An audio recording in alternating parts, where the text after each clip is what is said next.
Hi, I'm Dr. Toby Mayer here at the Beverly Hills Institute of Aesthetic and Reconstructive Surgery. What we've tried to do for the past 35 years is have patients bring in pictures of celebrities that have noses that they like. That gives us an idea of what each patient likes, since there isn't such a thing as a perfect nose. We try to individualize each nose so that the patient is happy rather than the surgeon being happy. Hopefully a lot of the time these coincide. So let's take a look at this year's selection for probably the most popular nose that was brought to us was Megan Fox. And what are the features that Megan Fox has that cause her to be the one that patients bring in the most? One is she has a relatively narrow bridge, she has a narrow tip, and the tip is not pinched. It doesn't look like someone put a clothespin on it. The tip cartilages are at the same level, and the tip is always in front of the bridge line.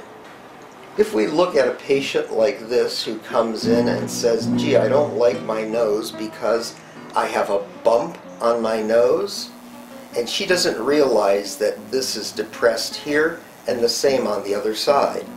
This is too much of a bump.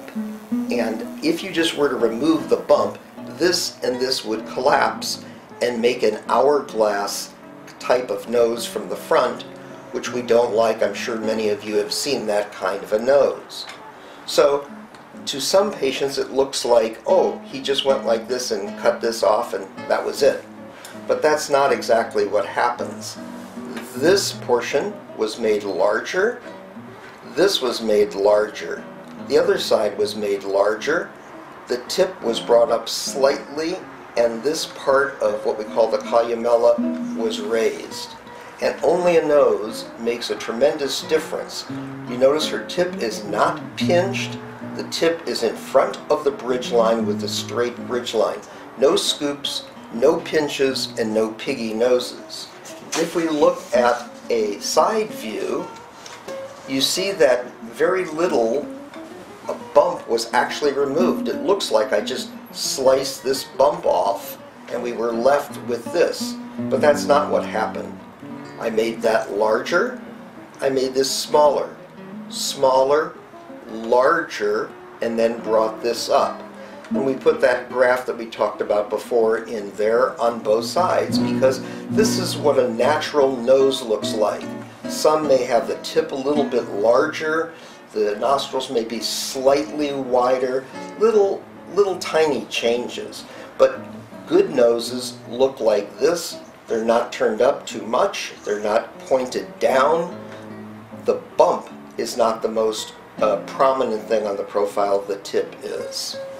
If we look at another nose of a different type, and we could do this all day long showing all different types of noses, because even after 35 years I'll see a type of nose I've never seen before.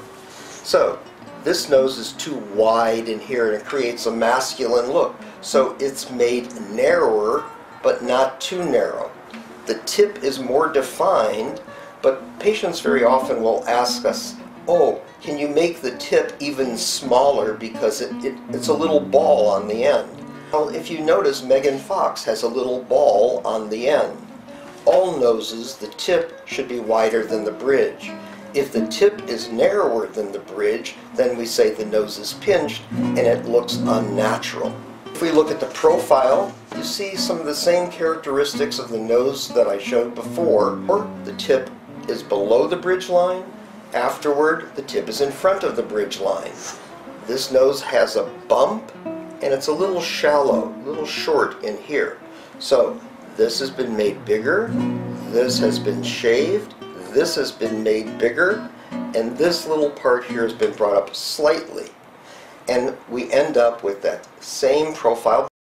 When we see a nose that God makes, he makes noses that look like this. He doesn't make scoops, pinches, and he definitely doesn't make the tip narrower than the bridge.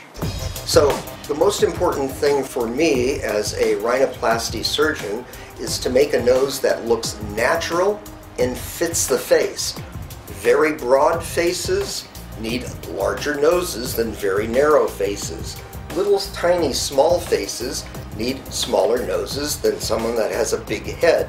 If you put a tiny nose on a big head, it's going to look unnatural, disharmonious. We want everything to fit, and then no one notices the nose because it looks very natural, and that's the most successful nose. Approximately half of the noses that I do are revisions. Revisions are noses that have been done by someone else who has made the nose usually where we need to go back and add parts. The easiest ones would be ones where we needed to subtract a little bit. The most common problem is a nose where we have to go back and add tissue, which we take from the septum or the ear and go back and try to rebuild the nose and make it look natural. Approximately 35 years ago, I was known as a heretic because I started doing open noses when everyone else was doing closed noses, meaning all the incisions were in the inside of the nose. Today, we still do closed noses for noses that don't need grafts sewn in. The advantage of doing an open nose is you can lift up the hood, sew everything in place, make it just the way you want it, put the hood back down and close it. But not all noses need that. You make me feel so young. You make me feel so spring has sprung. And every time I see you grin, I'm such a happy individual. The moment that you speak, I wanna go play hide and seek.